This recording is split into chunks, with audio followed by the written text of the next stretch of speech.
Hello and welcome to the Last Word on Spurs. We are your award-winning Tottenham Hotspur podcast. The end of the summer transfer window is getting ever closer, and that means Dharmesh Sheth's smile is getting ever bigger. See one go with that? If you're listening for the first time, you can find us on iTunes. We're on Spotify, across all major audio platforms. We're, of course, on X. We're on Instagram. We're on Facebook too. Look, I've let the cat out of the bag with a special guest joining us, but back alongside me, this is no surprise. He's been with us all window, as he always is, for these last 4 or 5 years, and we love him. He knows how much I love him. We've got the little Matty Hayes back alongside me. Matt, fresh off a trip to Hamburg, back to talking Tottenham. You look so happy to be doing so, Matt. Listen, sometimes when you get a view of what else is out there outside the world of Spurs, you realise that there are actually good things in the world and things that don't cause you pain all the time. But I'm back where I feel comfortable and back looking forward to a brilliant show talking about what might happen in the last 10 or so days of this window for Spurs. Just be careful, Matt. I can't afford any Ofcom complaints about what I'm putting you through supporting this club, right? I can't afford it.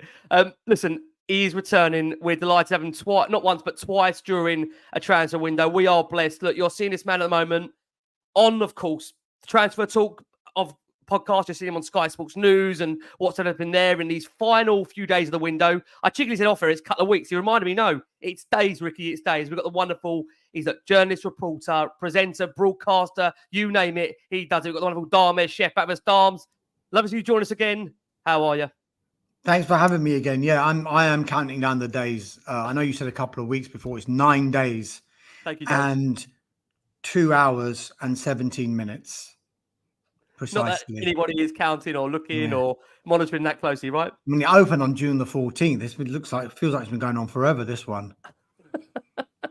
There's no one know that can't wait for it to shut. I think what I would say is that with the window, what it does do, I think, is when it is open and games are, like I've said this weekend, have started, is that I think it does in a way send us all a bit hysterical that when you haven't got the greatest of results, with Spurs obviously a 1-1 draw at Leicester, where I think we all wanted more, you just feel, well, why can't we just go back in the window and improve and, hopefully get to a position where we can actually strengthen the squad even further to try and alleviate results of that nature. But we know it's not just as easy as that. We appreciate that the Premier League is a one hard, long season. One game does not define a season. And that's the approach we have to take. We'll let Dharm settle in, and Matt, I'll have to ask you, you were lucky, Matt, you wasn't here with us on Monday night, although you will be with us throughout the season on all these different shows we're doing. I have to ask you quickly about Monday night, Matt, just because, again, reaction around social media and in general feels like a bit of a negative one at the moment with regards to Spurs. And look, a game in which, obviously, Spurs finished it 1-1 away at Leicester. They're in total control against the Foxes for what a good, definite 55, 60-minute period up until Jamie Vardy scored, really. We created plenty of opportunities. Obviously, Pedro Porro putting Spurs in front from that wonderful James Maddison cross. What a brilliant 45 minutes he had to start. And, Spurs, in typical Spurs fashion, were really made to pay for their failure to take chances. Of course, Jamie Vardy, who seems to be haunting Spurs every time he comes up against us. His 9th goal for Leicester against Tottenham Hotspur.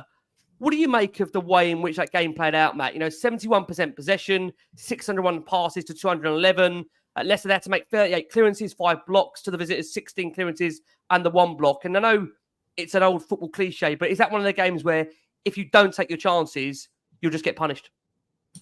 Yeah, absolutely. And it's not like it's, sometimes you have teams coming up for the championship and they say, it's different in the Premier League because you're playing better opposition.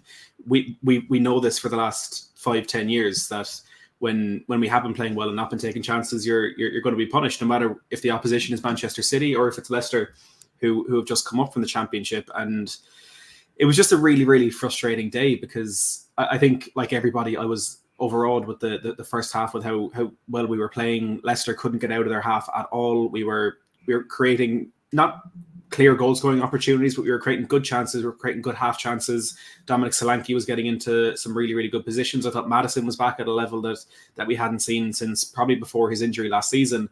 But in the end, it was the same failings that kind of let us down. And I do want to caveat that by saying I'm not going to say that nothing has changed or nothing has improved from last season. And I made this point when the game was on that I thought in that first half, when Leicester were trying to get out, our 1v1 defending has improved massively and allowed us to control the game a lot more.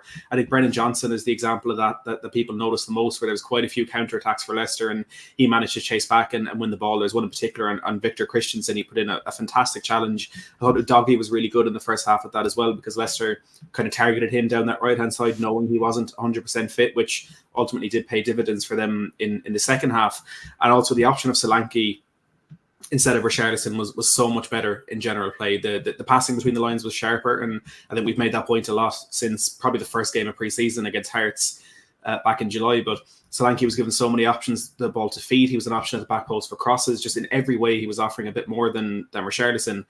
But then in the second half, for me, the main thing that hasn't changed from last season is the mentality when we conceded the goal.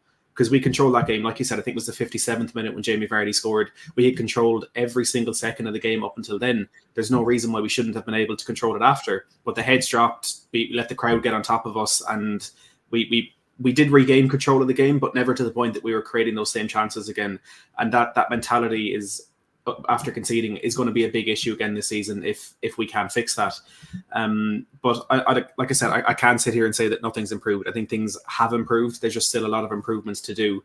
And aside from the mentality, another big issue for me is the nature in which we conceded, because I think a lot of us have made the point that it's not the style in which we defend that is costing us. It's individual errors.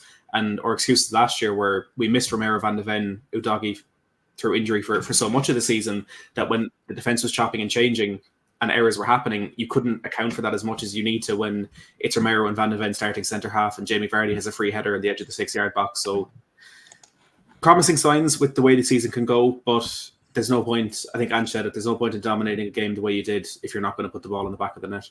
Dom, do you get a feeling that for the start of a season and in general the Premier League, do you feel it always takes a few weeks to kind of get players up to speed? Because I think, again, when you look at maybe the first fixtures of the season so far, the first week, I mean, to be fair, all of those kind of top 6 teams came through their individual games, really, apart from Spurs. Spurs were probably the only team out of the regular top 6, top 7 sides that really didn't do the job. I mean, is that a blip for Tottenham to have not started the ground hitting that running, or do you think too early to be concerned at this point in time? A draw away to Leicester, promoted side, never easy going to a place like that. I mean, again, they are a Premier League team in general, and they obviously came back up last season. How do you feel from the outside looking in? I mean, I watched the game, and the first half, I thought Spurs were really excellent. You've mentioned how they dominated the first 45 to 55 minutes. And I know it's very easy in this age of social media, because it's not just after a game that everything is analysed. It's before the game, it's during the game, it's a chance. Everything is scrutinised. And I just think you sometimes just take a step back and not be so knee-jerk about one result, particularly at the start of a season. And I know Matty was saying that, nothing much has changed. Well, you could argue that sometimes Spurs fans might have been thinking that's a game they might have lost. I know it's a little consolation that it was a draw, but the fact of the matter is there were so many positive signs in that game for Spurs to be really optimistic about where this team is going and where Ange is taking them, that maybe in a way as well, if you think, go back to last season, the first 10 games, I think if I remember correctly, you were top of the league and unbeaten. It was like 8 wins or something. Is it 7 or 8 wins?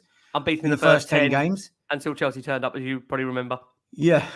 And then it was just like, what's gone wrong with Tottenham? Whereas I think if you'd flipped the season around from if it hadn't the other way around last season, I think there would have been so much more positivity about Tottenham. Whereas if you look at it as a whole, they finished 5th in the league. So I think that exceeded many people's expectations of what Tottenham were going to achieve last season. And just off the back of one game, I think there was more than enough positivity for Tottenham fans to think this could yet be a really, really good season. Of course, it wasn't the best of starts. Sometimes that happens, but Tottenham didn't lose. And you mentioned the other so-called Big Six teams who'd come through. I mean, yes, they did. But, the likes of like maybe Manchester United and Liverpool for that first half, you could argue, they weren't looking that convincing. in that. You could almost argue that Tottenham were more convincing than Manchester United despite the win.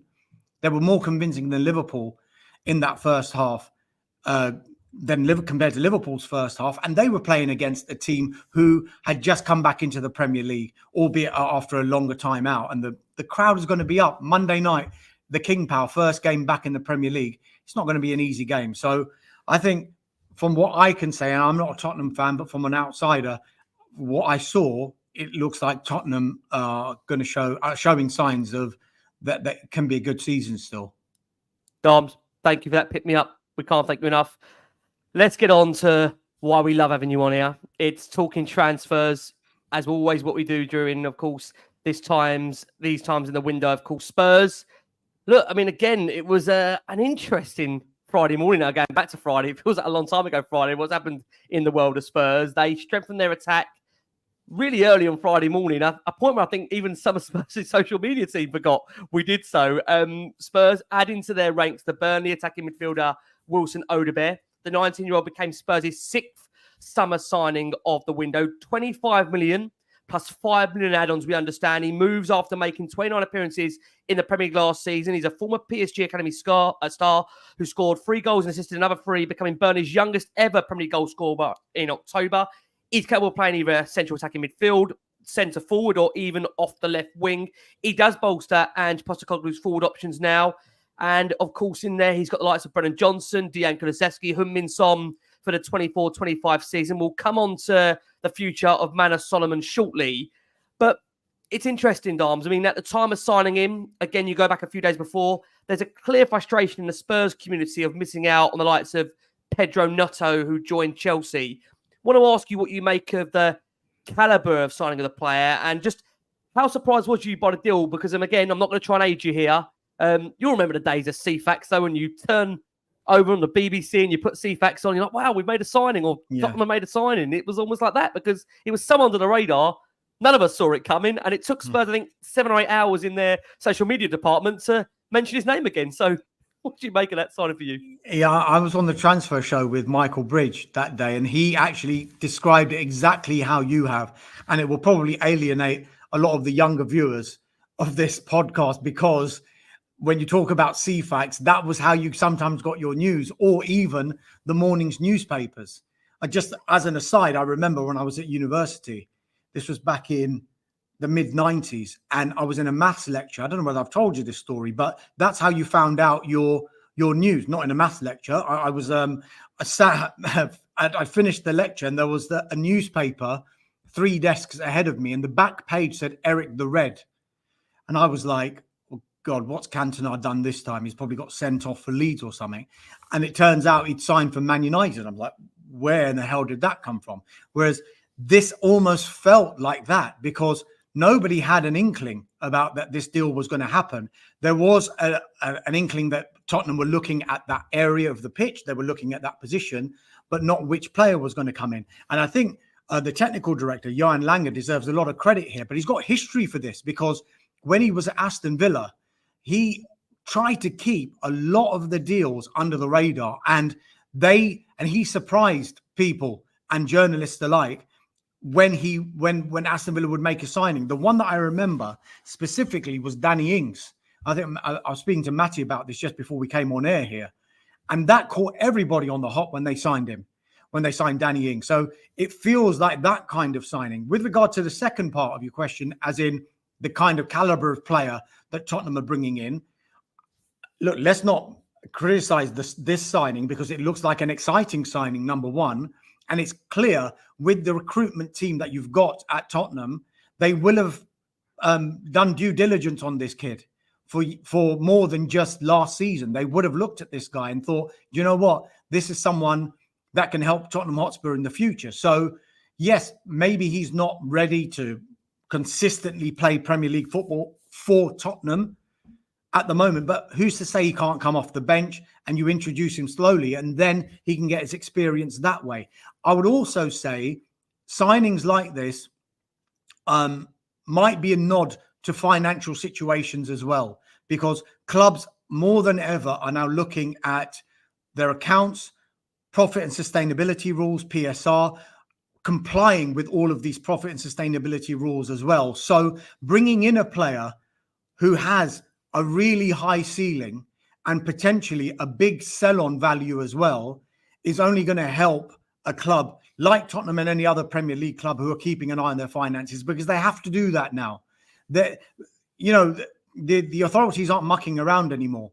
They are saying if you're in breach of these, you're going to get docked points. It's not an idle threat. They've done it. They've done it to a number of clubs. If you're not going to be in line with these rules, then you're going to be in trouble. So signings like this represent low risk because of the fee. It's not that big a fee. And if he does go on to fulfill that potential and you end up paying the performance-related add-ons, because nowadays that we always mention this performance-related add-ons, and I'm getting, noises and information whenever I'm asking about particular deals that the makeup of those performance-related add-ons are sometimes the stumbling block in a deal, and they need to get that bit done to get the deal over the line. Because sometimes, you can just throw away a line like, this deal is worth £30 million.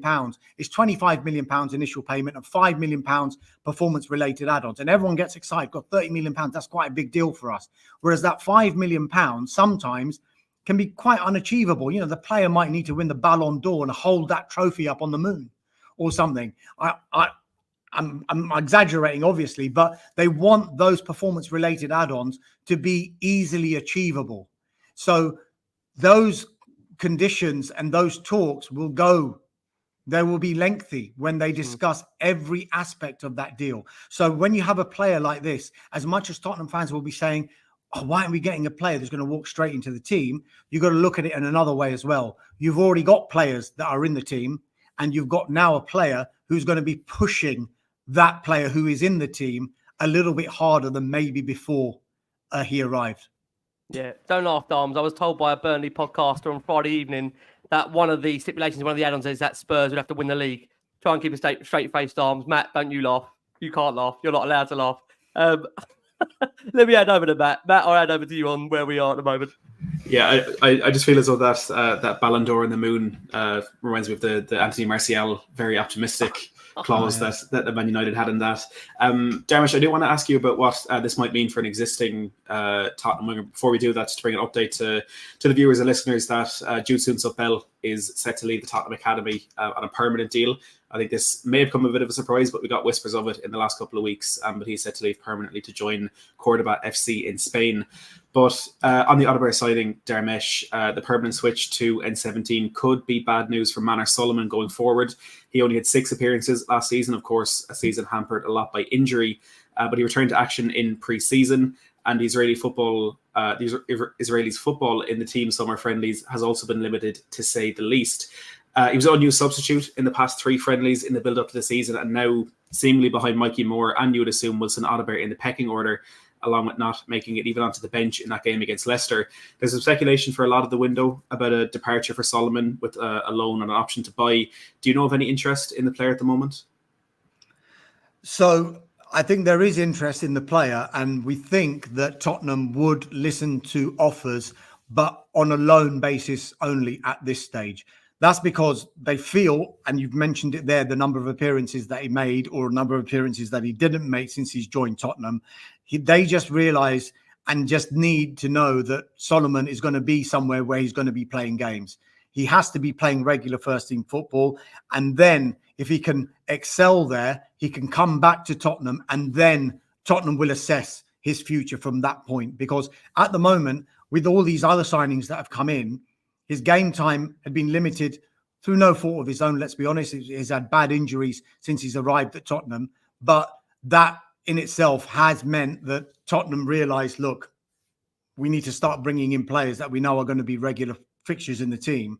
So if they can get a deal done for Manor Solomon, then maybe he'll come back, go on loan, go somewhere where he'll be playing regular first team football, and then come back, and then they'll reassess it. But I think that's the plan for Manor Solomon as far as Tottenham are concerned at the moment, just to get him regular first team football, which probably he's not going to be able to get if he was to stay at Tottenham.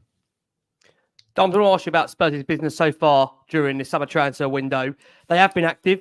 believing what people may think or not, that obviously when you look at what they've done so far in the window, as we mentioned, 9 days to go, Archie Gray, Lucas Bergvall, Jan Min-hyuk through the door, Dominic Solanke, and of course Wilton Odobert, who takes the number 28 jersey vacated by Tanguy Ndombele.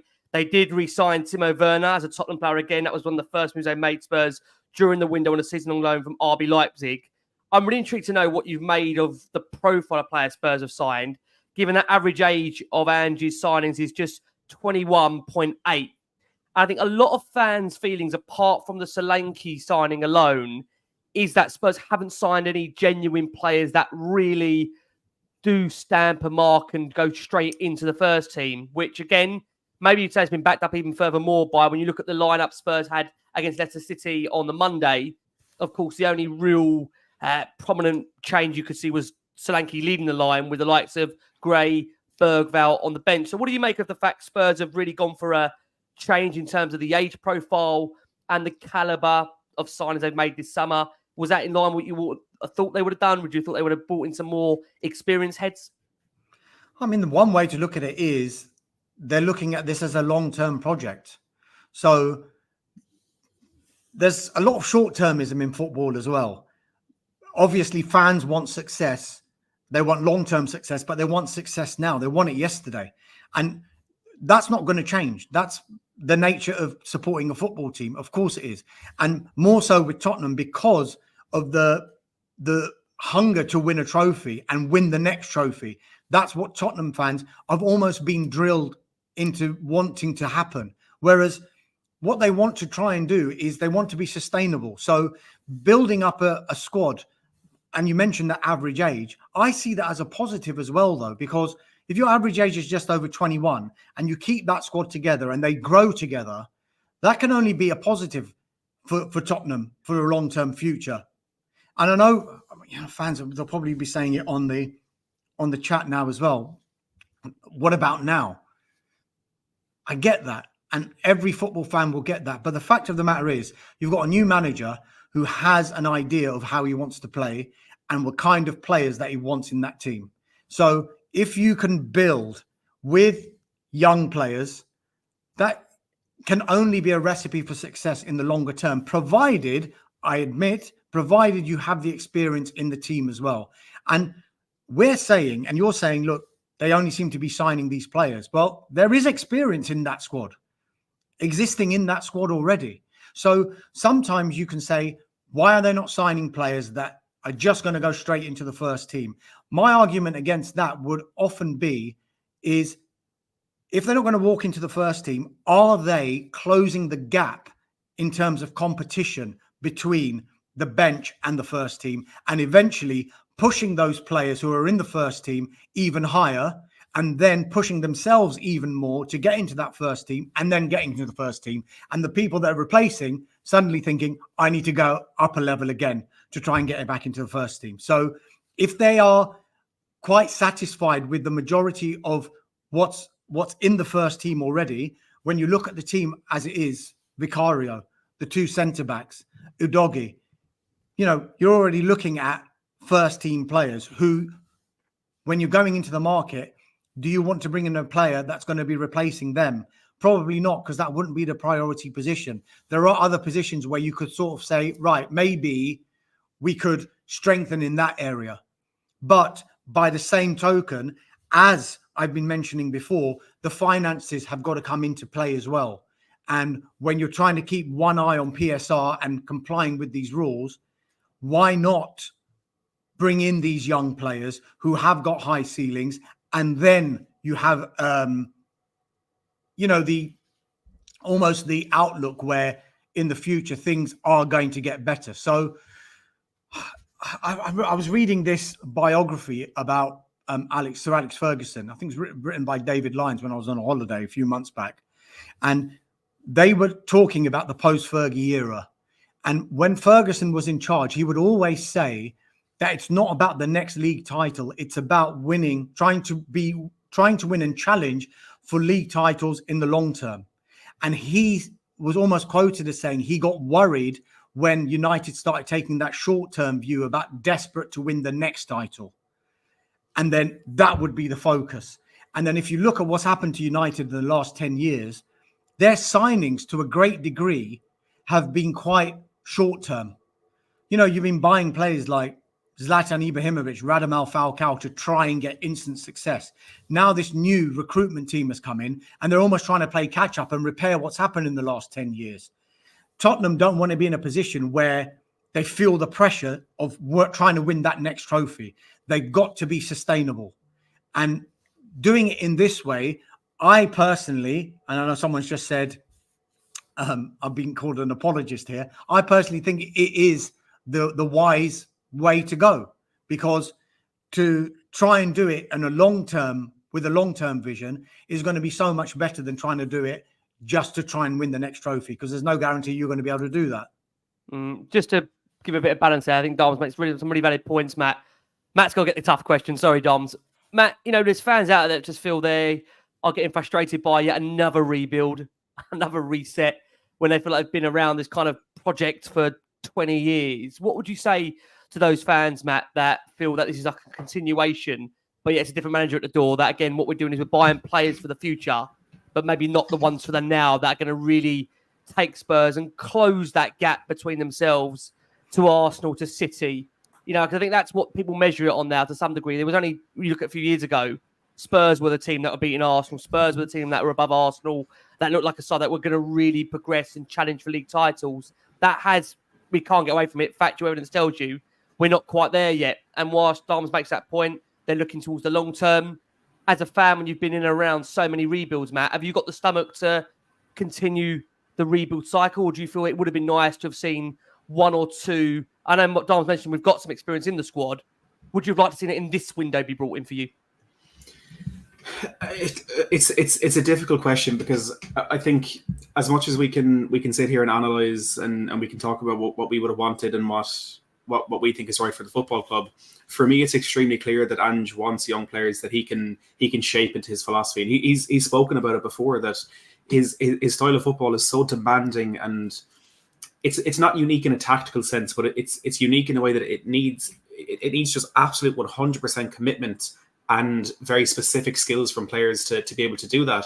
And I think looking at the recruitment over the last 12 months, the players we brought in are very, very clearly suited. The players we brought in permanently, I'll say, are very suited to what we want. Look at Archie Gray and Lucas Bergvall, the way they played in pre-season, the way they played when they came on against Leicester. They clearly fit exactly what we're doing. You also have to look at the fact that the market is so incredibly inflated. And, you know, I think Solanke is a really good signing. I think he showed on Monday what he can offer us, but in the same way, £65 million for a player who hasn't played at this level and scored goals is a lot of money. But on the point of the rebuild, I think Spurs fans have what for me is a very frustrating knack of always looking 24 years into the past, but not being able to look beyond a year into the future. And I don't think you can talk about all the failings over the 24 years and not look at the progress that is being made and what we are trying to build. And look, I know we've heard it all before. We heard it with Pochettino. We heard it before that. We heard it, admittedly not with as much confidence, but we heard it with Nuno Espirito Santo. But we tried the short term. We tried Jose Mourinho. We tried Antonio Conte. And for me, unequivocally, they were the worst years that I've had supporting Tottenham. They were the years where there was no hope for what was going to happen moving forward. But even look at the last 24 months, we've completely revamped the scouting team. We've completely revamped the recruitment structure that we have. We financially are in a much better position than the club has ever been. And I know people don't care about that, but it's important because it's allowing us to be active in the transfer market now. And it's allowing us to bring in players. Like, look at Mickey van de Ven, Destiny Udogie, Vicario, Porro. You can even include Graham Bergvall in that. It was Solanke. These are players that have been brought in the last 2 years that are crucial to what we need to do now. They're absolutely crucial. And we can't imagine life without them. So again, hearing rebuild over and over again can be frustrating, but we need to look at the progress. And for me, there has been a lot of it over the last couple of years. Can I ask you both a question? Go for it. Just on this, you know, we're talking about, you know, players that go straight into the first team. At this moment in time, what would your first 11 be? I'm just interested to know what your first 11 would be. And because I'm sure there'll be like 7 or 8 that you'd probably agree on, right? Yes, yeah. I think we've got Caro in goal, Pedro Porro right back, Christian Romero, Mickey van de Ven. Obviously, left-hand side at the moment, you're going to say it's Destiny Udogie. Okay, so of those 5, let me stop you there. Of those 5, would you say any of those? Do you need to sign any players? In an ideal world, of course, you want to get the best players in the world and those positions. But at the moment, of those 5 players, are there any players of those that you think need replacing and someone needs to go ahead of them in the team? Not right now. No, I don't think right now. But the only thing I would say, Dom, just on that point, is that if we have another season like we have defensively again, I think that would still send alarm bells ringing. I know they've got Dragoshin in reserve. But I think when you guys, I think Gary Neville did a fantastic analysis actually on Monday Night Football when he brought up the stats when those 5 were fit. And there wasn't a terrible amount of goals being conceded. I think what Spurs had was a situation where I think those 5 only actually played, I think, 12 games in total, the 5. Midfield-wise, Matt, help me here. I mean, what would you say your midfield would be at the moment? So what I'm saying with that back 5, back 5, this was kind of the point I was trying to make before, is when, Gary Neville made that point and they were unbelievable. Spurs were unbelievable when all those 5 were fit. So surely then it is about not necessarily replacing them in the first team, but closing the gap between who's can replace them from last season and come into the team to who could replace them this season and come into the team. So maybe that's what needs strengthening rather than immediately saying, let's stick players that go straight into the team. I'm just, look. Yeah, you're right. I mean, I might be upsetting a few people there when I say that, but do you see what the point I'm trying to make here? In that maybe you don't need the first team players necessarily replaced, but you need the competition that is going to push them to be even better. And then when they do get injured, the drop off is not as big as maybe it was last season. I think the thing is, those Dams, as well, I'll come to Matt on this. You know, when you work your way up through the pitch, 2 midfield, 2 forwards, and then I think that's where, again, fans are very split right now in terms of what our best midfield is, Matt, what our best attacking lineup is, when I think there's real genuine questions about whether Spurs do need a number 6, although we're being advised that, and we'll come on to Dams as well, that doesn't seem to be an area Spurs are really deeply looking at in these last few weeks of the window. What do you feel for you, Matt, in terms of the midfield and forwards before we do go for our first break of the show? I think it's a good headache to have.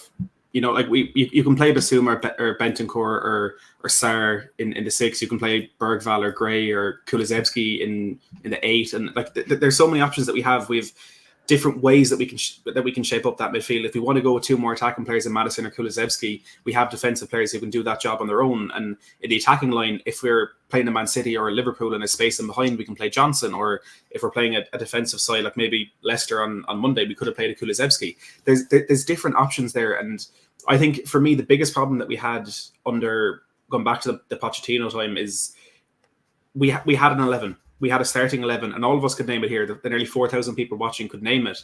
And no player was willing. A lot of players weren't willing to come in because they knew they weren't going to get game time.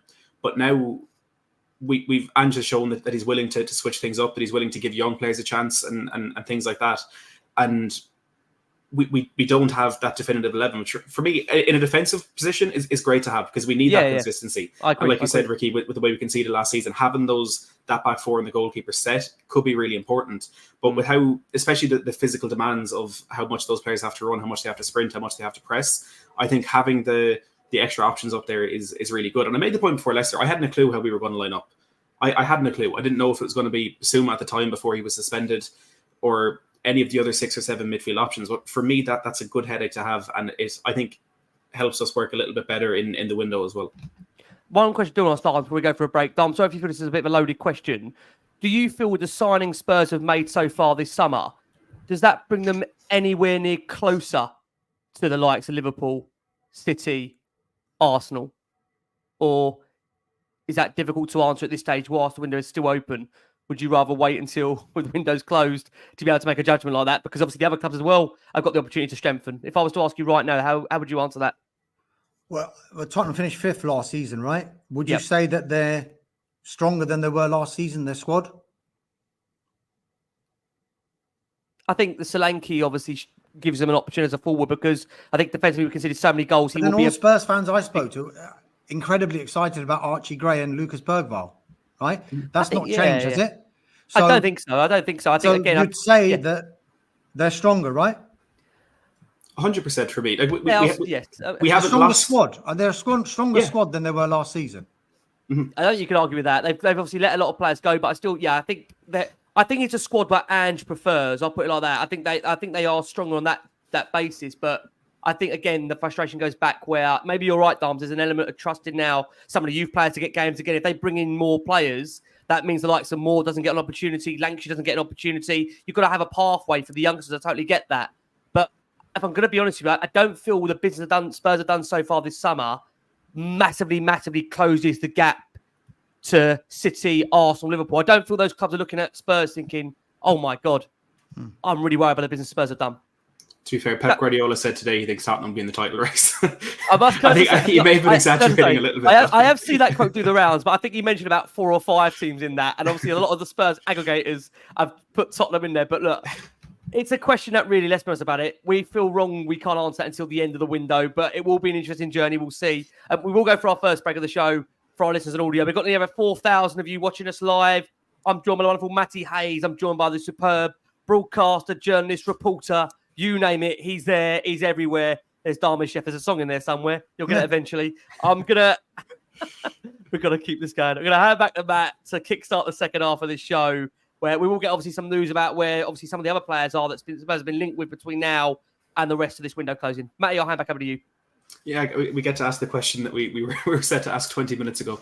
I want to ask you about the signings, Dharmesh, and what Postecoglou said about it recently, because he's made it clear that the signings have all been approved by him. He said, well, my role in all the signings is pretty small. I just made the decision, so I'm the one that says yes or no, they're here because I want them here. For you, given all the years that you've worked in football and seen the way the game has changed and evolved when it comes to signing a player, do you feel signings now are not just the manager's choice and kind of rather decided upon by a transfer committee? I mean, look, if you go back 20, 25 years, then you'd have managers who would be running the club, every aspect of the club, and they'd be the one going scouting.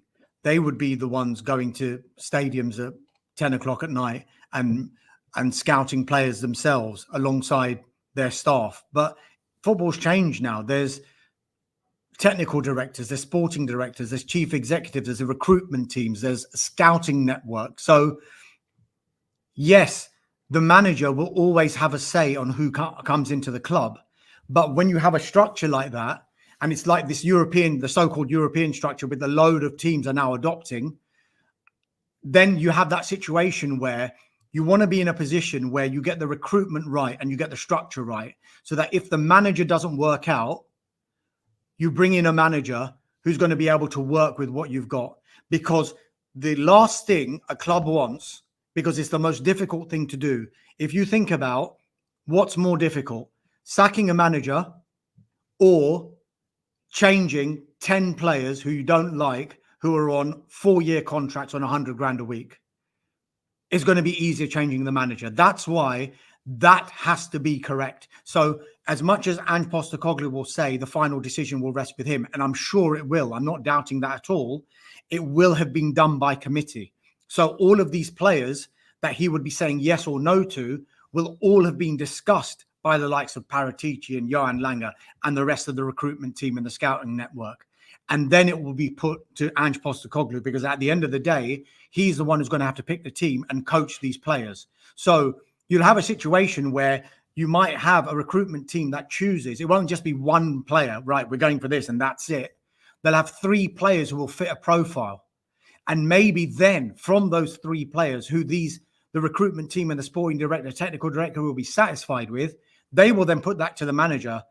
Right, what do you think? Well, Ange will say, I like him, but I think this is the guy that we want to bring in. So that I can see that happening, but that still will have had a big influence from everyone else who is doing the recruiting, because they know that if the manager at the end of the day is going to be judged by results. So part of their job is not only to recruit the right manager, but make sure that the squad is there, that whoever comes in and manages that club, there is a thread of consistency going through that club. I'm to keep using Manchester United as this example. And that is the example that clubs don't want to copy of what happened in the last 10 years, because they kept changing their manager. The managers didn't bear any resemblance to the previous manager. And the new manager would say, I don't like that squad. I need another £200 million to spend on these players. Then the manager didn't work. But you've still got these players who they've spent £200 million on £100,000 plus a week on long-term contracts who don't want to go anywhere. And why would they? You don't need to go anywhere. I'm on a nice contract. Thanks very much. Next manager comes in. Oh, I need another £200 million. And then you end up with a mishmash of a squad that United ended up having until they decided, right, take a step back. We need to sort the structure out. Tottenham have already got that. They've got that structure in place. And so there's got to be an element of trust in that structure when they're purchasing these players. They will have had experience in football far more than you or me, and they will know which players are going to fit into that structure and which players are going to be good for that team and which players are going to be good for that manager. So that's why I would say, yes, Ange Postecoglou will have a say, but every manager will have a say in that structure. But they've got to realize as well, it is a structure, it is a team, and is a committee decision that they will come to when they sign that player. Dom, thanks so much for clarification on that. I think, again, because of the way the world moves with transfers and also managers, to be honest with you, and the way that structure changes over so many different years, that also that feeling around how has this worked, how is the structure also maybe changes. So thank you so much for that clarity on that. Now, quite interesting. You also got to remember as well, sorry, Ricky, to interrupt you, Go for it. Sometimes the boss is the title, the devil's in the detail, head coach and manager. Yeah. If you find that the boss is the head coach, then that's what he's doing. He's just going to be coaching the players and almost be given, right, these are the players you're going to work with. Whereas you might have someone coming in as a manager / head coach who will just be dealing with the players, but also having a say in the recruitment. The manager, the boss of a football club is always going to have a say, but depending on the circumstance and the deal that they agreed to when they joined will dictate how much of a say they will have in recruitment. I think that's quite important.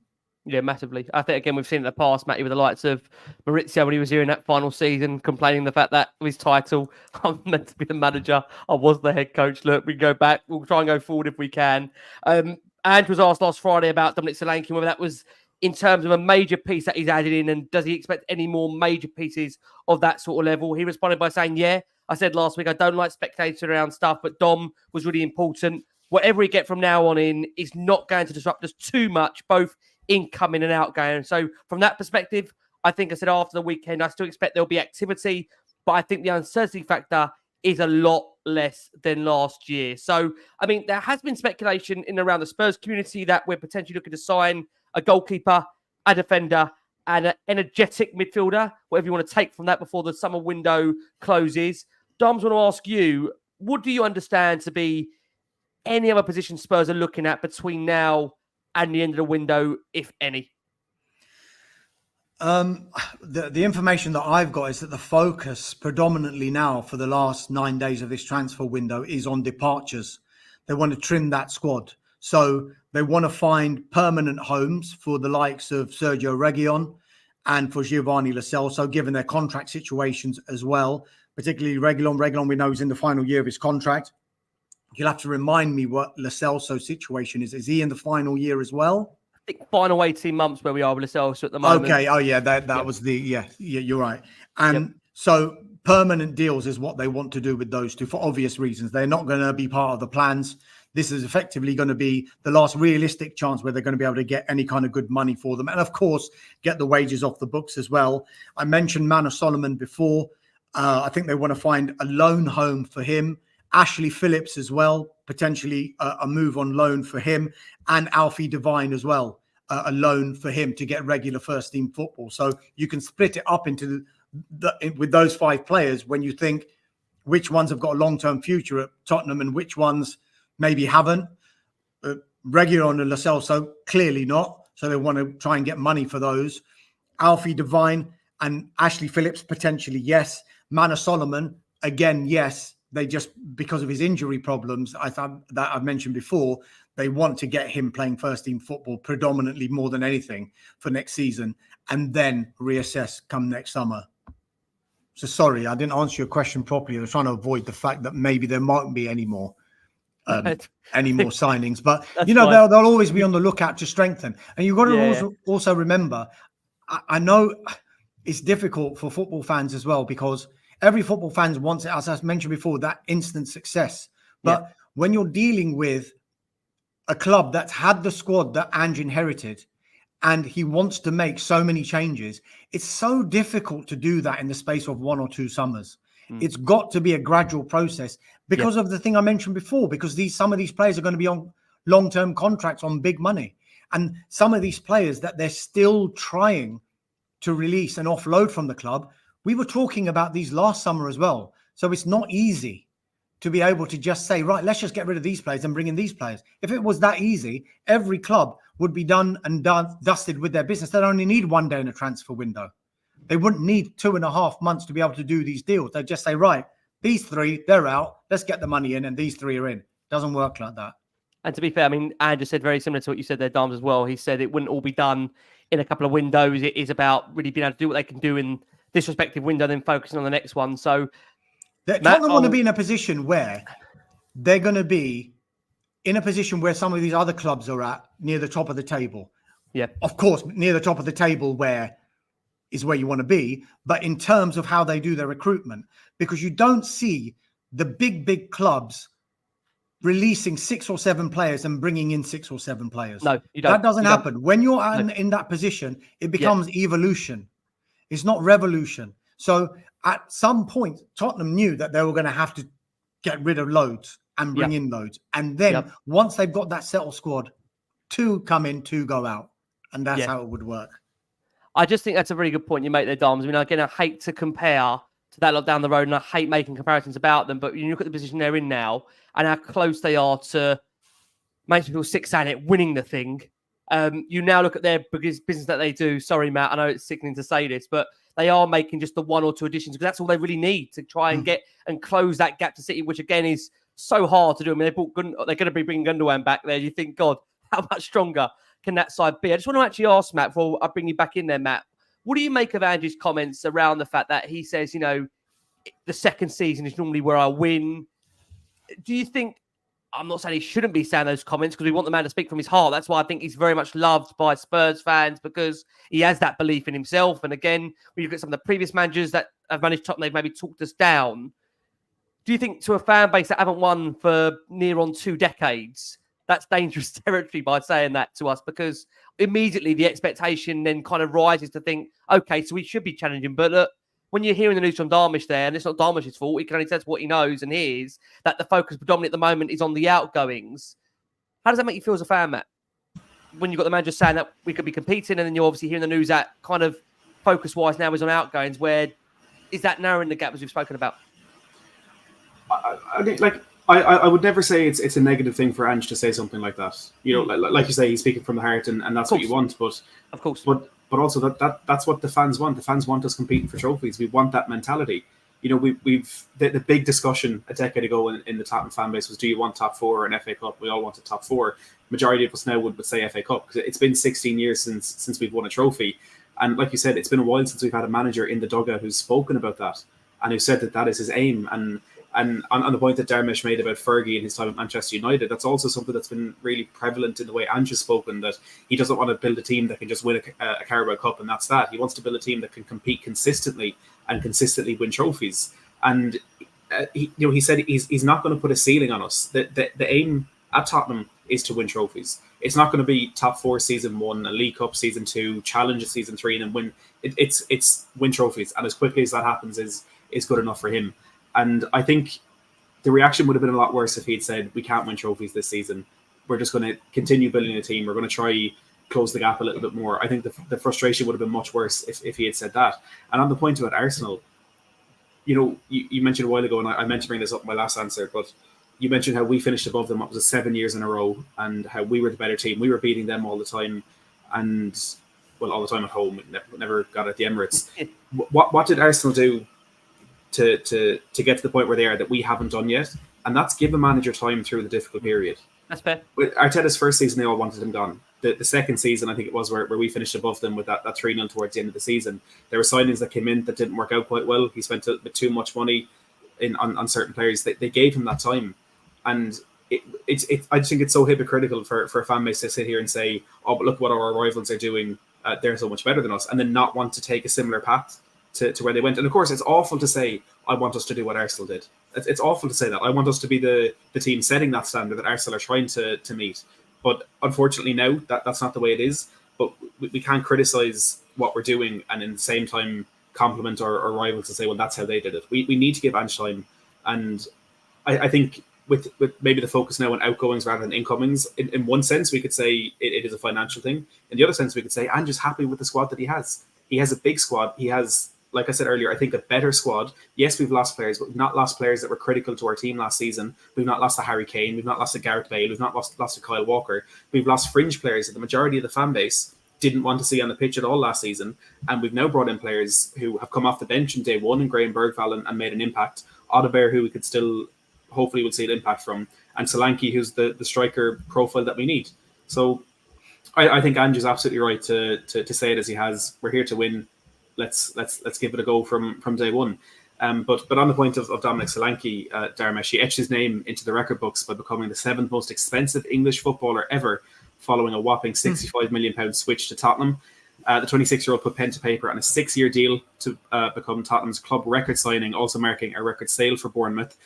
Last season, the former Chelsea prodigy netted 19 times for the Cherries, helping them secure a 12th place finish in the Premier League. And after a less than stellar stint at Liverpool, he's truly come into his own, and his move to Tottenham catapults him into the ranks of the most costly English players in history. Like we said, a prestigious list that boasts names like Jude Bellingham and Harry Kane. I'm not saying he's going to reach that level, but he's on the list with them. Against Leicester, he did have a few opportunities, a couple of headers, a couple of good turn and shots in the box. Sent another shot at Hermanson from a star pass. Got around the pitch well, and like I said earlier, kind of gave us an option that Richarlison didn't quite give us last season. Do you back Solanke to be a success in a Tottenham shirt?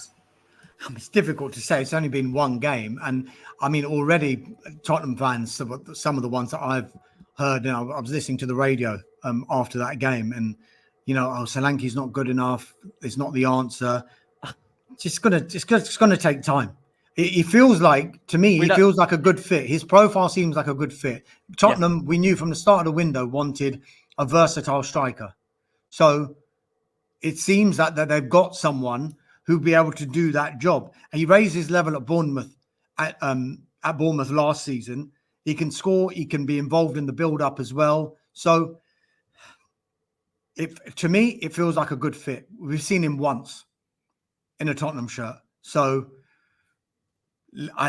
you can't, for me, judge him on one game. And he's got people saying, we may miss chances. Well, it would have been more worrying had he not been in the position to miss the chances. So as long as he keeps getting in the position, I know it sounds very cliched, but he'll get the goals eventually. Yeah, no, I think that's absolutely fair. Listen, we'll see how he gets on. I think what it will help Spurs on is not just obviously attacking wise, but defensively, aerially. That's been a real miss for Spurs in his last 9-12 months since the departure of Harry Kane, not having somebody with that presence in the box to help us defend. And we hope he's obviously going to help us do that. Now, obviously, on the Monday, Spurs confirmed the sale of midfielder Oliver Skipp, who joined Leicester City on a permanent basis. The 23-year-old had been with the club since the age of 5. He made his senior debut in 2018.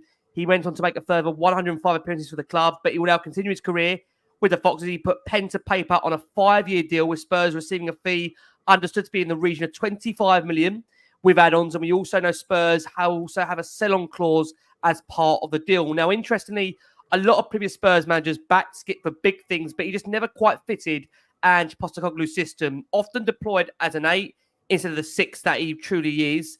The 23-year-old was Spurs' only senior club-trained outfield player for the Europa League squad, but the needs of regular first-team football has meant Ange, we understand, approved the departure. Dharmesh, from the outside looking in, do you think it's a good move for all parties? It means that Skipp joins former Spurs midfielder Harry Winks in a all-English duo midfield. What do you make of that signing for Leicester? What do you make of that departure for Tottenham? You can file this one into it seems to suit all parties, because you've got Leicester City, who will be getting a player at a reasonable price, and Tottenham, who will be getting money for a player who's been there for his whole career. So it's pure profit in that as well. And for Skipp himself to get regular first team football. So I think when you have a deal like this, there's always a tinge of emotion attached to it, because when you sell a player seen as one of your own, that kind of just like hits home a little bit more than if you were to sell another player. But I think sometimes the finances dictate this as well. If they're in a position where they think Skipp is not going to be fitting into the system and they can get good money for him, then it's probably the right thing to do. You've seen, in West London at Chelsea, what they've been trying to do. I mean, they've been approaching this transfer window in a wholly different way, and people will be critical of them, but they're trying to sell a lot of their academy graduates to get that pure profit.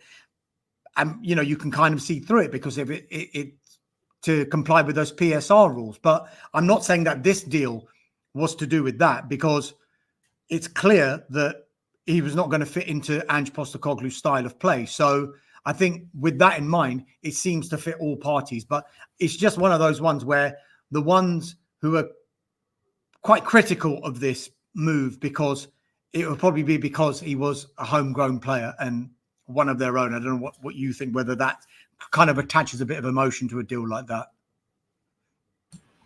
I think it definitely does, but I like that there's no sentimentality in it for Ange. It's is he good enough to play football? Yes or no? And that, again, I feel is a mentality that maybe we've been lacking. And I think on that point, Oliver Skipp his departure means that every member of Antonio Conte's reported leadership group at Tottenham has now departed after just a year under Ange Postecoglou. That's Harry Kane, Eric Dyer, Pierre-Emile Højbjerg, and of course Oliver Skipp. Dharmesh, does this again just illustrate how quickly things can change in football? Yeah, it can, and it depends on the manager and how he wants to play. And you've got to remember, when they recruit the manager, they will know in the back of their mind that this is possible, that this is possibly going to happen, because they would have had talks with Ange Postecoglou before. What's your style of play? What kind of players are you looking for? They'll look at the squad. Which kind of players do you think will fit into your style of play? So they will have known when they're going to employ this guy that there's the potential for this player X, Y, and Z to be leaving the club, and potentially to go for player A, B, and C to come into the club. So yes, that always happens with football clubs generally, but in particular when you have a change in manager, because the new manager will have his own ideas and will want to tell the recruitment team, these are my ideas, before he takes the job. So there will have been certain assurances from both sides before you take on a job like this one, that I want this to happen, I want this player. And so everyone will try and make that happen, because there would have been promises. It's very difficult to keep promises before you've taken on a job. But as much as you can keep a promise, like, I need this player, I want to base my team around this player, and I don't think this player is going to fit how I want to play. Let's see what we can do. Absolutely. I think it's interesting, some may feel that I've been quite negative during the transfer window period about wanting more, striving for more. I think one thing that you can't knock Tottenham for as a club is that they've made big strides during this transfer window to really move players on. We've seen the likes of Joe Rodon, Eric Dyer, Ryan Sessegnon, Tungian Ndombele, Japhet Tanganga, Pierre-Emile Højbjerg, obviously going out on a loan to start with, Brian Hildesheim going out on a loan to start with, Diego Santiago, Noel John, Elo Veliz, Emerson Royale, Dane Scarlett on loan at the moment, Jamie Donnelly on loan, Oliver Skipp, Troy Parrott also all depart the club. Dharmesh, do you think Spurs have shown a real ruthless approach to someone when it comes to moving players on? Because it's a lot of players they've moved on. And to be fair, I think that's one of the areas where, if you're really analytical about Tottenham in these last couple of years, the one thing that we struggle to do is really move players on. And it's been a summer of real, you've got to say, change at the club. They've really got to say they've pushed the button on moving those players out. And like you actually said earlier in the show, when you have the clear light Spurs have had, it means hopefully in the future windows, there's not going to be the need to do that, because you're bringing in better players that moves you closer to the teams and where you want to be. I mean, I couldn't believe the list you've just given there. That's incredible. And you know what? It's in itself, isn't it? It's not easy. Like I said before, it's not easy to just sell and move on these players and to get money for these players, because clubs are going to know that you want to sell them. So buying clubs will think, well, we know that you don't want the player. So why should we pay you what we think your valuation is? So when you mention the word ruthless, I wouldn't call it ruthless. Probably not the right word for me. I would just call it, like I mentioned before, evolution. And you've got Ange Postecoglou, and he looks at his squad and he thinks, well, all of those players are not going to fit in.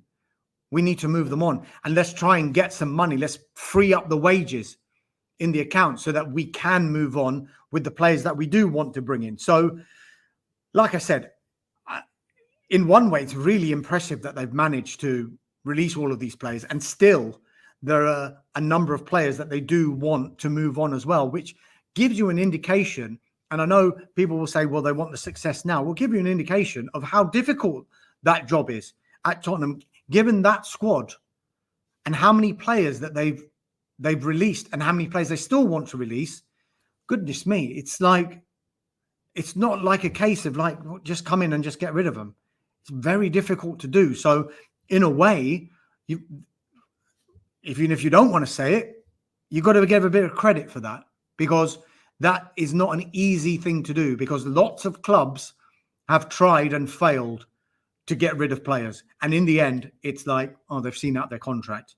We're not going to get anyone. We're going to get any money for them. So on some occasions, yes, that has been the case with some of these Tottenham players, but not on all of them. So I don't think it's ruthless. I think it's trying to build a team and a squad in the eyes of the manager and the recruitment team. And I think by 1 or 2 windows from now, you'll be looking at that Tottenham squad and saying, regardless of whether you think it's good enough or not, you will say that this is Ange Postecoglou's squad.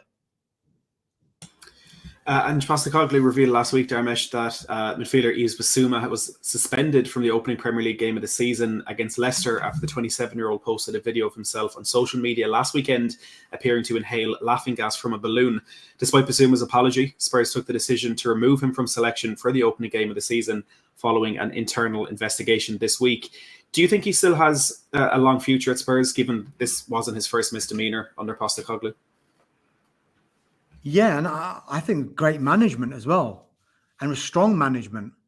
If the players didn't think Ange was boss, I mean, situations like this will reinforce that fact, because he would have started for you. Am I right? He would have started that game, you think? More than likely, probably would have started. Yeah, I think so. Yeah, more than likely would have started. You're actually, to the detriment of the first team that you wanted to field on that day, he's decided to pull him out to make sure everyone knows, right, you can't be doing things like this. We instill discipline at this football club, and you're going to have to abide by everything that we say and the rules and regulations of this football club. So for him to do that, I think it was really strong management from him. And it sends a message not only to Bissouma, but to everyone else in the squad. Right, I'm going to have to do everything correctly here, because if I don't, I'm out of the team. And imagine, and it didn't happen, but imagine Tottenham had won that game 5-0, which in the first half, they could well have been 5-0 up. Who knows? It could have been a whole different podcast that we'd be talking about right now. And then think about what Yves Bissouma is thinking then. How am I going to get back into this team? Why have I been so stupid? Why did I do that? But it shows Ange Postecoglou's the boss, and it shows everyone else that no matter where you are, what position you hold in that team, you have to abide by every single rule and regulation and the discipline code that Tottenham have laid out for every single player. So to me, it was a great decision. And he might... Are you going, Ricky? You I think ready? I'll say very quick. I think the irony of Bissouma being out was that Spurs are in a situation now where this is the first time they've got to probably reinstate a player back so early because of the injury to Bentancur. They're now probably trying to get Bissouma rushed back in the building, Matt, aren't they, because of the situation? I mean, I think it'd be interesting to see what they do this weekend against Everton, because I just wonder, the way Ange spoke about it in his presser, to me it sounded like he's got to really, really, Matt, I don't know what you take about it, I think he's got to really earn his trust back to get into the side. But he also did say that he reacted in the way that he expected him to. And he reacted in the right way, which would probably imply, okay, you've served your punishment. We needed to do that. I can't, it would show me being weak if I just said, no, don't worry, carry on. Because what message is that going to send to the rest of the squad? So now he's made that, he's given that message. Bissouma has obviously come back. He's trained properly and professionally, as Ange expected him to. So you would expect him to be back in the frame for the game against Everton. I just think the worry with Bissouma is that obviously it's not the first time he's, like we said, as Matt touched on the question, it's not the first demeanour that he's had here. And I think the worry is that I think even up until when Gray came through the door, there was a feeling that, Ange was really relying on him to show Gray, a young player, the right way to behave, to be around the training ground. And I think it's so disappointing because we all recognise there's such a great player in Bissouma. And to be fair, I don't know what it is, Matt. I don't know if you agree that since last season, that Luton game, we just haven't seen it. It just kind of almost went back into his shell. It was so incredible, those first 10 games. I mean, I saw people comparing him to Declan Rice and to suggest that, he was going to, dare I say, have a better season than Declan Rice. I mean, do you think, Matt, we will see the best of Bissouma in a Spurs shirt? Do you still think we can see that, Matt? I think seeing the best of him in a Spurs shirt and getting that consistency are two different questions. Because I mean, even at Brighton, he wasn't the most consistent player in the world. When he plays well, he's absolutely fantastic, and there's no player I'd rather have in that position on the pitch. But it's about getting it out of him on like I said, on a consistent basis is the problem that we have. But maybe this season is going to be the one where he needs it more than ever because of, as we've mentioned, the competition that's in there. And I think for me, he probably is the main choice, the first option for that position. But like I said, with the diversity we have in that midfield, with the rotation that we're able to have this season, I think if he does want to keep that place, it'll have to be the season where he does manage to find that consistency. And on that point, there could be some more competition coming into that position, Dharmesh, because Spurs have reportedly set their sights on signing João Gomes from Wolves before the transfer window shuts. Wolves would not entertain selling the midfielder reportedly for less than €50 million. And Postecoglou remains desperate to sign an energetic midfielder who is capable of breaking forward, and João Gomes has been identified as meeting that criteria. Is this someone you've heard is a target for Tottenham? I mean, I've read those reports as well. As I mentioned before, I think the focus for Tottenham at the moment is on releasing these players. Of course, they're going to have a look out on trying to strengthen that midfield. The information that I was getting from the Wolves end was there's been no approach from any club. There's been no formal offer from any club. And it would probably take, you mentioned 50 million there. I was being told it would take closer to 80 million for them to start considering a sale of João Gomes. So at the moment, no. But look, transfer windows of the funny days these last few days. Plenty can still happen. And if an opportunity arises, you get what I call unique market opportunities that sometimes clubs just simply can't turn down. But as it stands, I think the focus will still remain on trying to offload players at Tottenham. And if you're looking at another 70, 80 million pound signing, you've done 65 on Solanke, it would, you'd be hitting close to 200 million pounds. That would be some stretch, I think, for Tottenham. Well, given I think it's taken us 6 years to break Ndombele's club record. I mean, Spurs really did that again. I don't know you, Matt. I think I would be on the floor, not for the first time on the show, Matt. I think it would be remarkable. Can't see it, but I mean, do you feel, Matt? Do you feel like we need another energetic midfielder, Matt? Look at the squad. Is that what we need, in your opinion? Again, I don't want to keep using this answer, but if Postecoglou wants one, then we probably do. I think that the options that we have in there are really good, but aside from Bissouma, there's no player in that team who I'd say whose main strength is the defensive side of the game, and maybe Ange just wants to add a little bit of more depth there. I think with Bentancur in the six, he of course brings a lot of ball progression. He is good defensively, but he's not going to be that Moussa Dembele type of player who can just break up play whenever the ball comes near him, covering all that ground. I think Bissouma is the only one who likes doing that, and it probably would make sense to have another one in there. Yeah, sticking on the midfield, Doms, just come back over to you. Spurs were in the early part of the window weighing up an improved offer for Aston Villa's Jacob Ramsey. Now, we know in the summer Spurs had an offer of 20 million plus Giovanni Lo Celso rejected. At that time, there was a growing feeling that maybe a price of around 50 million could net you Jacob Ramsey, although he has, of course, already featured for Aston Villa in their win against West Ham United. I mean, look, I think it's fair to say, look, part exchange deals, it seems, definitely in the Premier League are few and far between. You've already mentioned that Lo Celso is probably a player that will be leaving the club this month. Feelings around the late move for Jacob Ramsey, do you think that's kind of died down now? He's, I said, featured in Villa's obviously team for that game against West Ham. He seems a prominent member of Unai Emery's squad. Would you be really shocked now to see him depart the club? Yeah, I would. Yeah, I'd be surprised now. Yeah, I mean, you mentioned that he played a part in that game against West Ham United. It's clear, I think, Aston Villa are huge fans of Lo Celso. We know the link with Unai Emery, and he played some fantastic football under Unai Emery, did Lo Celso.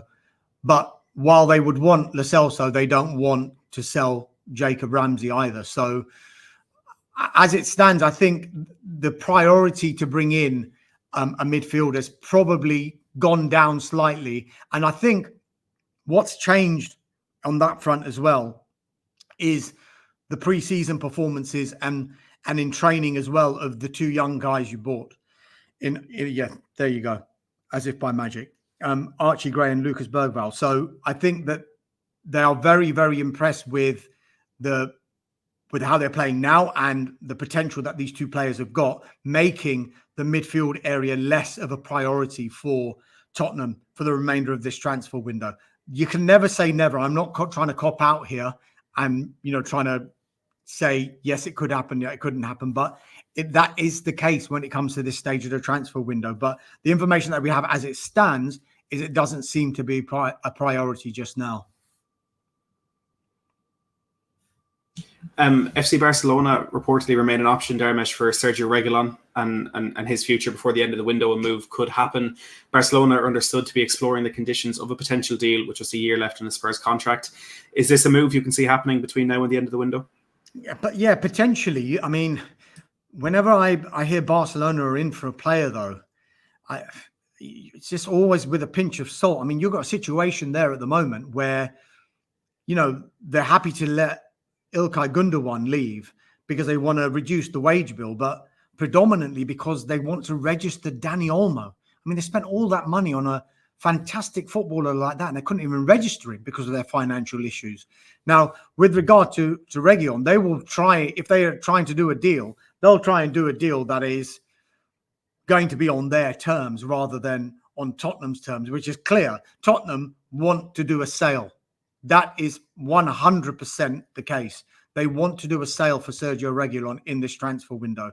Are Barcelona going to be able to do a purchase, a straight out purchase for Sergio Reguilon? We know he's not going to cost that much money because he's into the final year of his contract. Barcelona will be very well aware that Reguilon is a player that they want to sell, but Tottenham will still want to make some money out of this deal simply because he's still under contract. There was that interest again from Manchester United earlier on in this transfer window. And as recently as a week ago, I was told it wasn't hot, but it's a situation that United would continually keep an eye on. And that's because United's left-back situation has been a nightmare over the past season. Yes, they've got two very good players in that position, in Luke Shaw and Tyrell Malacia, but they can't stay fit. So that's why they've had to go in for Nusra Mazraoui, who can play on both the right back area and the left back area, which has made the need to bring in a specialist left back less of a priority. But again, you never know. Towards the end of the window, will United look at that again? Because it's a player that they liked. It's a player that got a bit of first team action when he was on loan with them for the first half of last season. But now they've got this situation where Barcelona are trying to do a deal. So Barcelona financially seems it's not the best club to deal with just now if you're trying to sell a player and make money. But they also know that Tottenham want to do a deal. So anything is possible. And it is possible that he could end up at Barca. Dharmesh, thank you so much for that. The inquest is nearly over. You can breathe a sigh of relief. I need to ask about Eberechi Eze. Now, I mean, look, in and around the Spurs community, there was definitely Eze fever over the course of the summer. I think him and Pedro Neto were the two names that fixated really the fan base when the window opened about the thought of signing one of those players. Eze was a name that just simply didn't go away. I think everybody had Eze high up on their wish list as Spurs fans. Not everybody, but many Spurs fans did. We understand that last Friday at 5 p.m, Eze's release clause had expired. And it's interesting because, again, when you look at the Palace situation now and what they've had to go through this summer, obviously it's still a fairly new manager in there, Oliver Glasner, but they've obviously lost Michael Olise. It looks like that in this last 9 days of the window that Mark Gahey could potentially move on depending on what Newcastle do with their offer. With Eze, where do you think we are at with him? Would you be absolutely stunned to see Eberechi Eze move on from Palace in this window, given what the impression Glasner made there in that second part to last season, where I think you've got to say Palace massively improved under him to the point where obviously England took 4 players to obviously a Euros, 4 Palace players. I mean, it was absolutely unheard of to do so. And I mean, maybe can you safely now say that Eberechi Eze will not be joining Spurs this window? I mean, it certainly looks that way. I mean, Crystal Palace don't want to lose yet another player. I mean, there's of course, we've seen, as you mentioned, Elise go.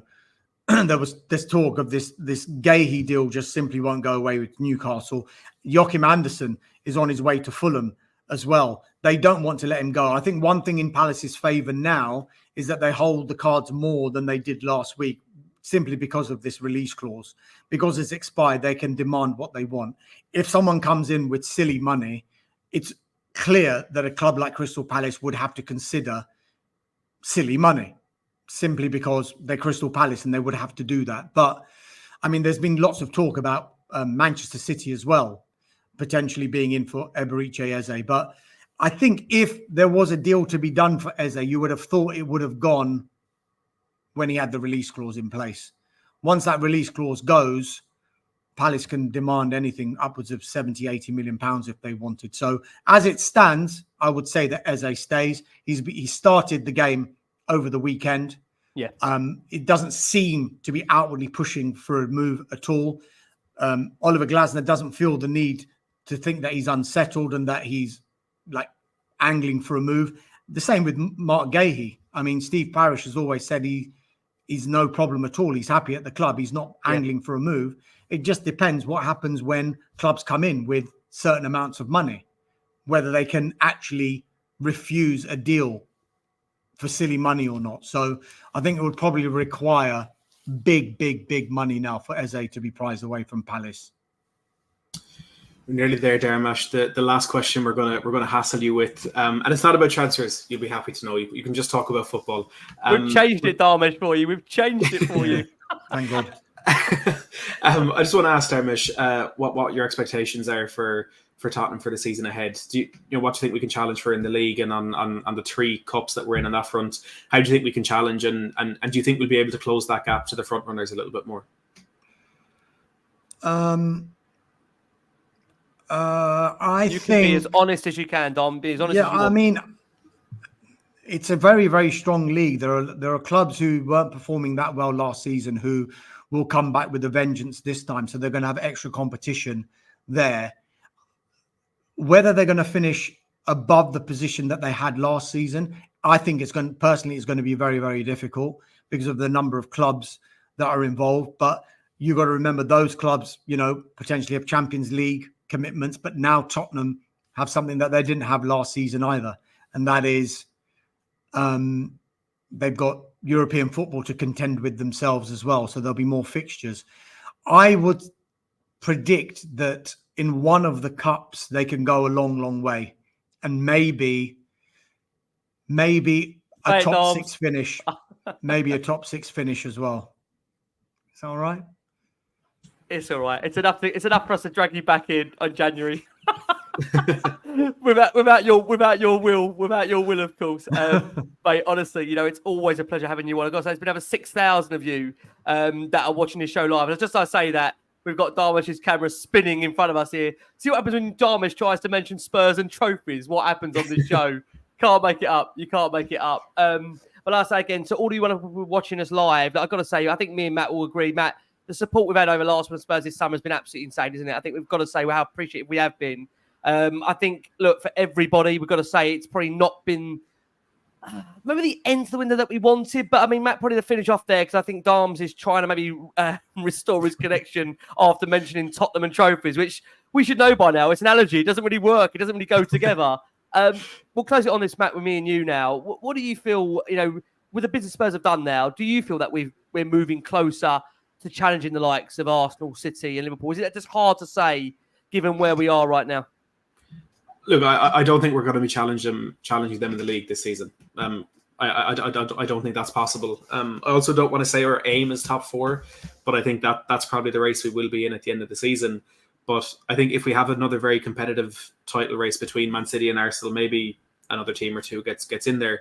That for me is when the opportunities open up for the cups. And I mean, you saw Man City, how tired they were towards the end of the season, losing the FA Cup final to Man United of all teams. You know, there are cups up for grabs. But the Europa League now, where you don't have teams dropping down for the Champions League to come in and compete in that front, I think that's something that we really should go for. And I think the draw is going to be very, very interesting. I think, you know, I do want to see the likes of Mikey Moore, Will Lancashire start games in the Europa League, and Graham Bergvall, for example, get more game time in there. But I also want us to take it really seriously from day one, because we rotated in the Conference League a couple of years ago and we finished third in our group. You know, we can't afford to have that happen again. I think there's a very, very good opportunity for us to win the Europa League this season, and we need to go out for that. We need to go for the cups. We need to challenge on all 4 fronts. It's going to be incredibly difficult, but we need to make sure that we come out of the season with something to show for it. Dars, we were joking off there, just saying there, the allergy of Tottenham and trophies, that you got kicked off by bringing those 2 words together. And by God, this man's amazing. Look, his computer crashes because he mentions those 2 words, and he still finds the technology to come back. Dams, we can't thank you. We can't can you thank hear you me enough. still? We've got you. Look, we've told you before, Dams. We just apologies. Trophies and Tottenham just don't go together. Just don't mention it. Can you believe it? The timing. I can when it comes to those 2 words. I can. Dams, I think you just missed me saying, like, you know, Tottenham are going to win the league. I don't know whether that came in just before it got cut off. No wonder you got cut off. You can't be saying things like that. You can't be saying things like that on this show. You will get laughed. You will get laughed off. We hope not. Listen, mate, we've been delighted to have you back, not only once but twice during a transfer window. Where, look, we know and you know, we watch you around the world. You provide amazing coverage to not only Spurs fans, football fans in general, that want to know the very, very latest on their football club. We know you've still got 9 days. Not that you're counting down the hours, the minutes, the seconds. Where can we find Dharmesh Sheth in these next 9 days, Dharmesh? Where can they find you? Oh, good plug time. Just as well I got back on. Sky Sports News, the transfer show, 5 o'clock and 7 every weekday. Good friend of the show as well, Michael Bridge. He's a regular on there as well. And the Transfer Talk podcast on all good podcast suppliers. I think that's how you say it. And on socials at Sky Sports_Sheth for X and Insta. And I think it's the same. I've started doing a little bit of TikTok as well. Go on, Dobbs. I know. It's just a little bit old for that, but I've been told I need to start releasing some videos on that. So not at all. You can find me on there as well. Listen, the transfers keep you young, Dobbs. They keep you young. You're brilliant. Yeah. Look, over 6,000, nearly 6,000, 1,000 of you, 6,100 of you watching us live again. Thank you so much for all your incredible support for the show. The wonderful Dharmesh Sheth, twice in a summer. We are blessed. We look forward to hopefully seeing Dharmesh back with us in January for hopefully even more. But again, Matt, I'm sure you'll say, great having Dharmesh on our screens. And I don't want to make him, not like this man will blush, but for a man that, again, is so well known on Sky Sports and what he does, I think it's a pleasure, Matt, to have him on the show, right? Incredible. Yeah, absolutely. The voice in the face of the transfer window for so many. It's brilliant to have the insight, and I think in certain parts of the window where it's quiet on the Tottenham front, it's good to get the extra insight into Tottenham for an hour and a half as well. So very much really appreciate the time. And I've just followed you on TikTok and on the work account. So the plug has worked. Yeah. My lounge is quite famous now. The backdrop. We know you can't leave that house, Dars, without extra security now. God bless his heart. Yeah. I want to say a massive thank you to wonderful Matty Hayes, a superb Dharmesh Sheth, to our wonderful viewers and listeners. We have been the last word on Spurs. As always, we're going to be back for more. But look, from myself, from Matt, from Dharms, please keep safe, keep well. And as always, come on, you Spurs.